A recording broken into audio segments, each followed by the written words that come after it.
Hi, my name's Barry Crampton. Today I'm going to show you around our Audi A4, then I'll take you for a ride in it. But first I'll tell you a little bit more about it. It's a 2-litre TDI S-Line, 2016 on a 16 plate, has done 31,606 miles. Fuel economy, urban 58.9 miles per gallon, extra urban 76.3 miles per gallon, and combined is 70.6 miles per gallon. Has a top speed of 137 miles per hour out of a 4-cylinder, 148 brake horsepower, 16 valve engine. The big Auto Union sign there. You've got quite a mean looking spoiler, and also pretend air vents or brake cooling vents at the side, but it gives it quite a nice front end. LED running lights, 18-inch twin 5-spoke alloys, and to be fair, the 18-inch tyres, 18-inch wheels, a lot easier on your spine when you're driving along the road, not as tramline-y or bouncy, so a better ride for the S-Line. S-Line badges, brushed aluminium window surrounds, the sill extension here, no rear privacy glass on the back, and in my opinion the cars look nicer without rear privacy glass. And the way social media is today, I don't think anybody wants privacy anymore, so I wouldn't be surprised if they don't just cut that off the option list altogether. Remote boot release, plenty of room in the back there. You can see all my camera equipment, but I think, or I'll try and remember to take some photos and video when the boot's empty, give you a better idea. Got reversing sensors there.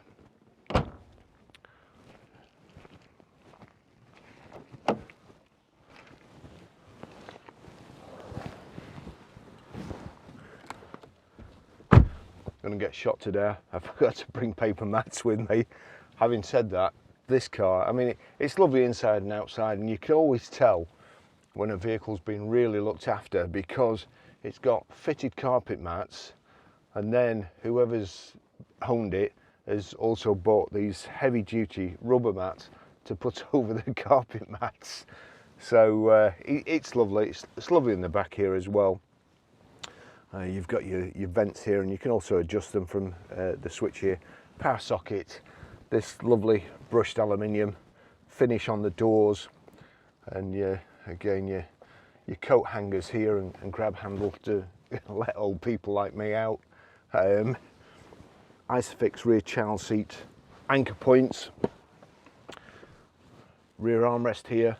As I've said before, I prefer the look of leather, but to actually sit on and be comfortable in winter and summer, then you're better off with cloth seats. These are really hard wearing seats as well, and the bit that you sit on is cloth, but when you sat on it you can only see leather, so best of both worlds, comfortable and good looking too while you sat in it.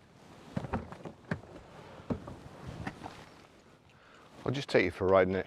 The car locks itself as well. If you forget to lock it when you get out of the car, it'll lock itself, so long as the keys aren't inside it, of course.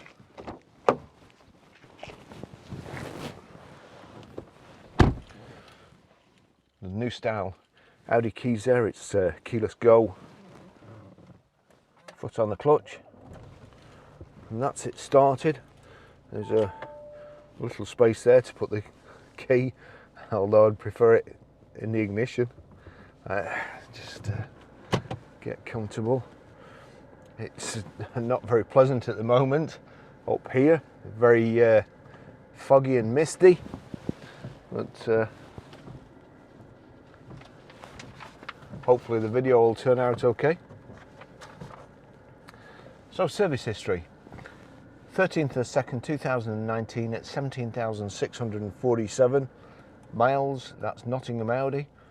1st of 6th 2021 at 31,267 miles, Nottingham Audi. And then on the 2nd of the 7th of 2021 at 31,430 miles, Nottingham Audi. Went in to have the wheels refurbished, which is very good for us, because we normally get them done, and it's about 400 quid. So anyway, a beautiful car, manual car, good spec. Let's see, electronic handbrake, which you can't have everything. So off we go. I don't think there's much chance of getting any drone shots today. Just managed to video the outside before it started raining and the sheep attacked.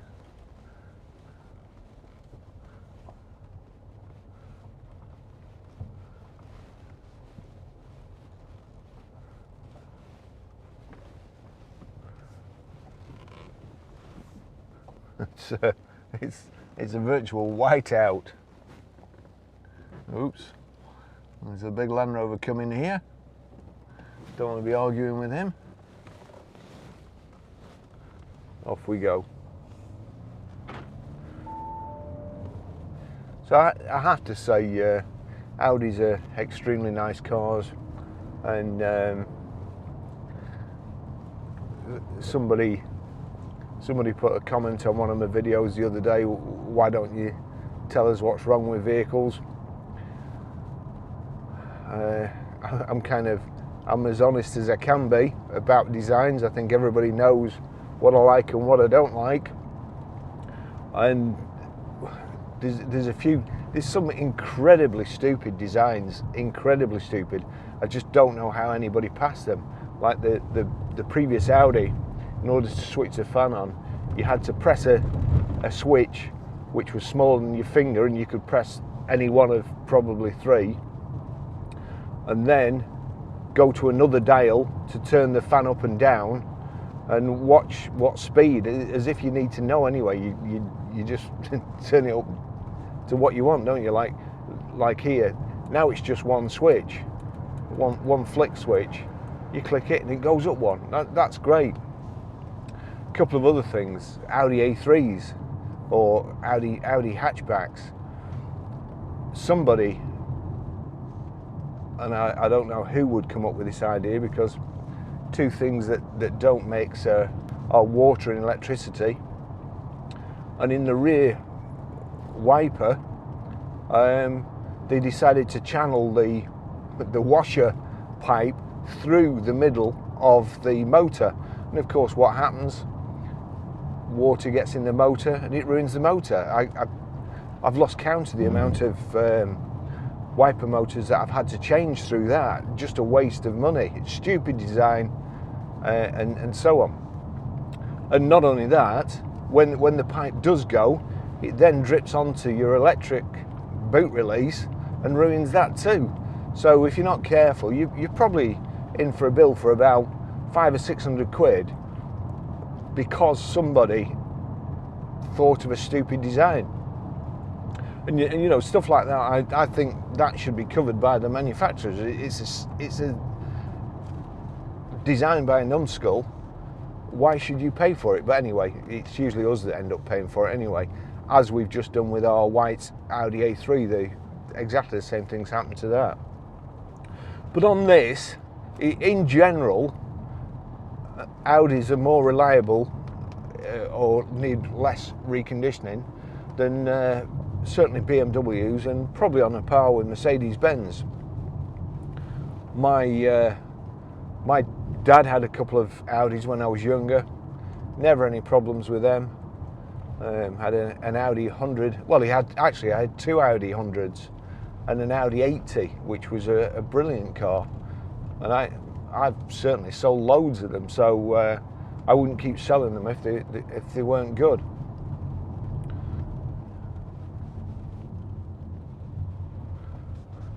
And especially the R8. I wouldn't mind an R8. Right, let's get our wits about us at Certain Death Corner here.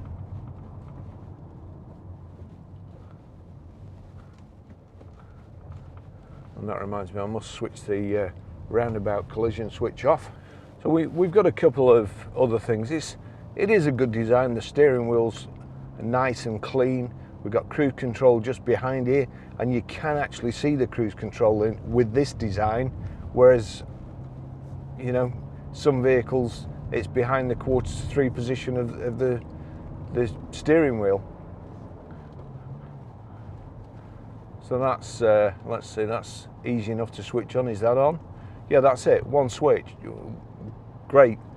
Some you have to switch on and then set the speed. Well, why would you have to do that? You usually go in the speed you want to go when you switch it on. So what's the point of having another set switch? So that's again great design. All nice. Your voice activation there, volume control. What's that there? That's changing the center information display, date and time. We'll just get around these corners.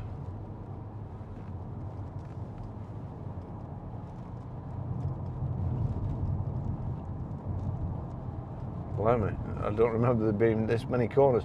But that's showing average miles per gallon. And the miles per gallon in this was tremendous. It was something like 70 miles to the gallon. If you can, but even if you can't get that, if you could get 50 out of a 5-seater family saloon, I'd be more than happy with 50. That's showing me how the range, how many miles I've got left. 180 miles, 34 miles per gallon it's showing there, but it's been ticking over while I've been photographing it for the last hour, so that needs resetting. That's showing the date and time.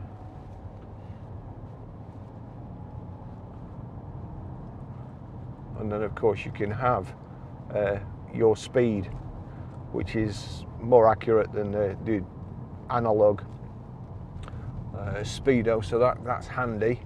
On the left hand side you've got coolant temperature gauge, your rev counter, as I say, your information display in the center. Speedo on the right, far right, is fuel gauge.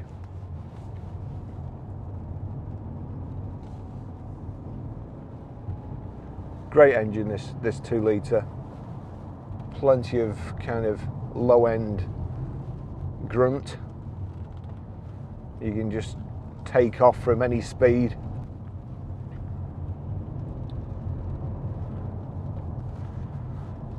Parking brake here, 6-speed gearbox. That's also your radio on off, and you can flick tracks through it or with it.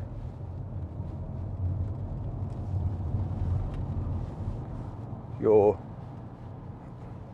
eye control, you can do pretty much everything with that. Click onto telephone there. That's nav and map. I'll just click it back, nav, click it again, the map. On the right hand side, radio, click back, media. You can then set which media device you want. That's Bluetooth hands-free. My phone will come on in a second. There you go. Just turn it up.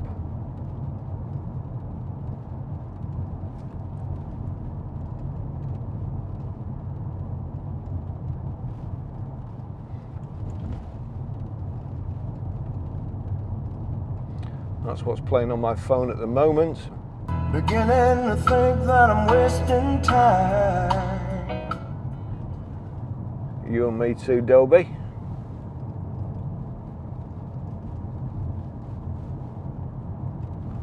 Great steering, as I say, nice light clutch. Great gearbox. Out of second, sprung to the middle, into third.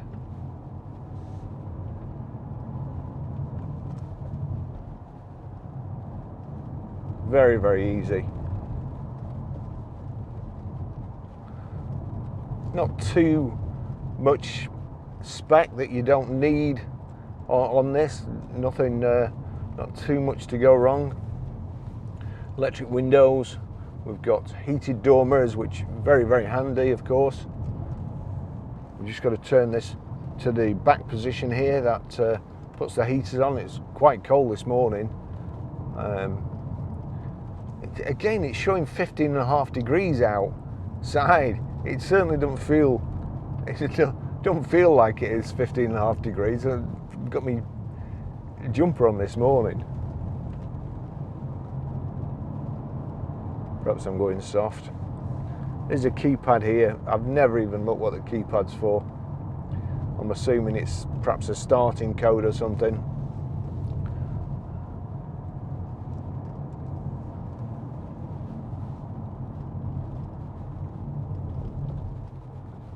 We've got reversing sensors.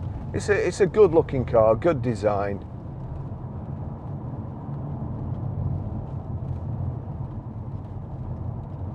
Especially the front, it's very, what's the word? Aggressive looking at the front. If you see one of these in your rear view mirror, you think it's got a 5-litre engine in it or something. Get out of the way. Well, let's see, also sports seats. So you've got the thigh extension there. There's, what's that do? So that lifts the front up, or tilts the seat squab. That's height on the side, and then rake adjustment at the back on a wheel.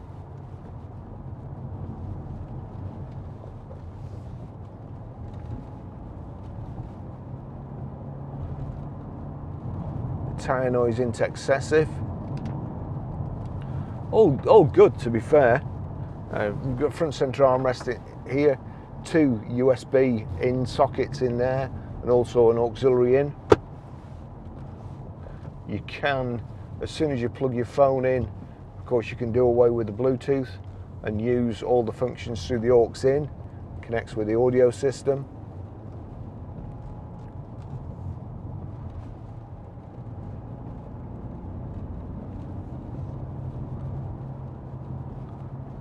We're in 3rd gear here, very, very forgiving gear. It'll get you through most situations.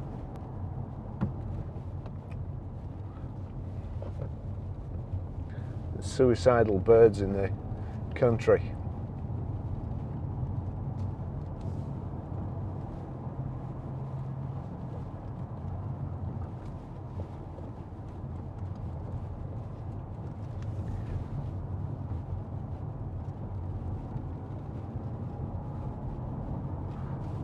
When my dad went to, my probably first experience of the motor trade, when my dad went to buy the Audi 80, he'd got this really mint Audi 100 LS, and they wanted a smaller car. We were buying a guest house or something, and wanted to get some money back.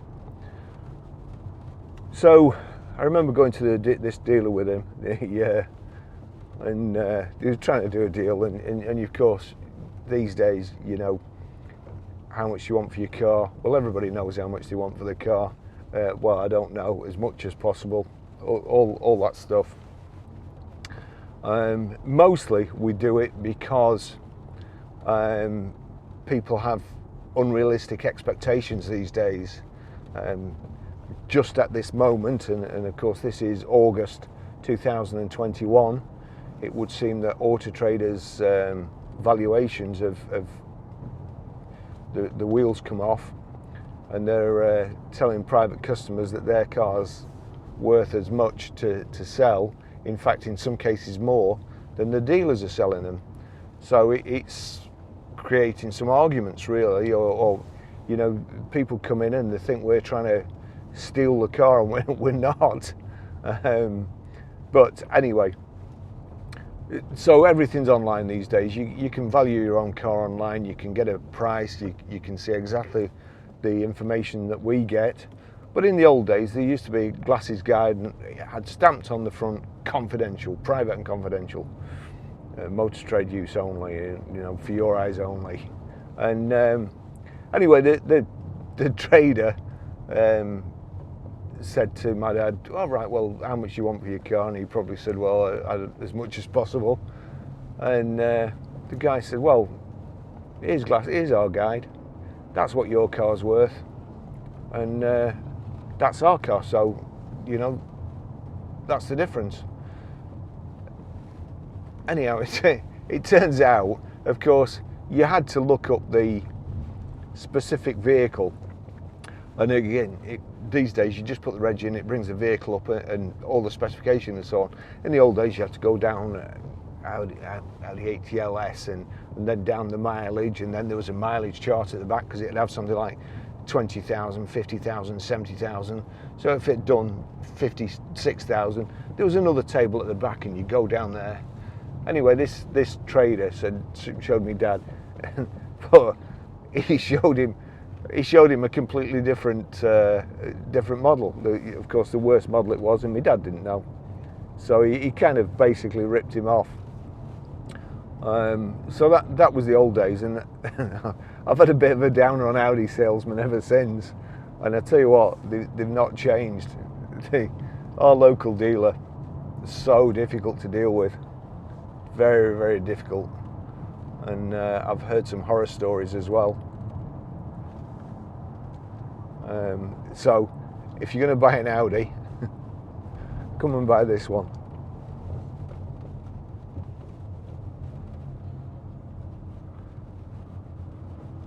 So lovely to drive.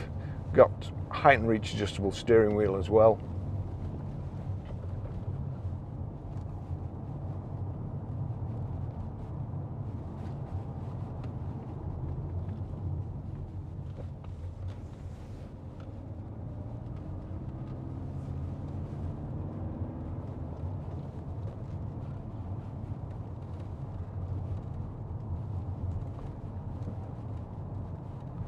Low mileage, good service history.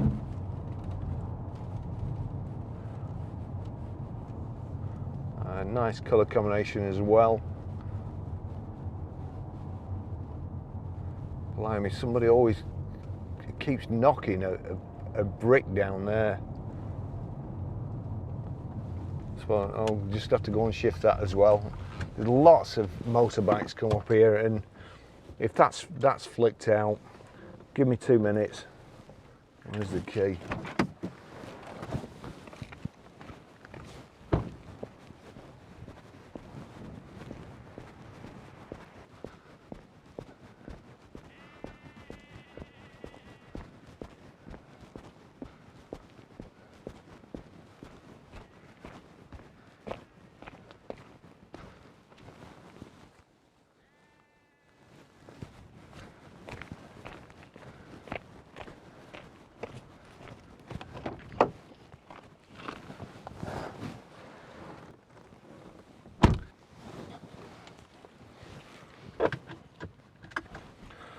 It's a wonder anybody ever comes back alive from the countryside, especially on a motorbike or a push bike.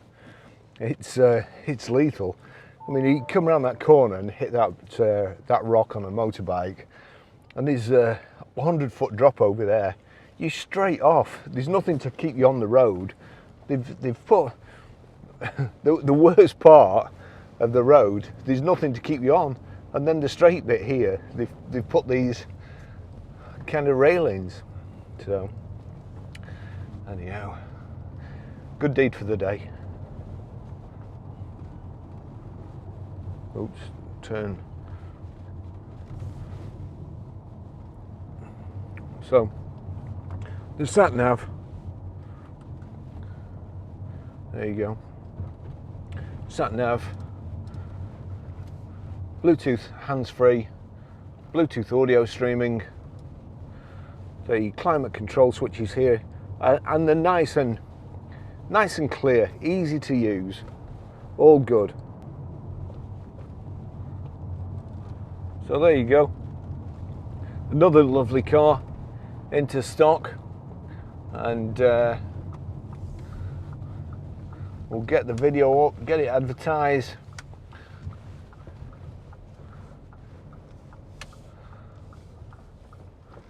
And I'll see you in the next video. Thanks for watching.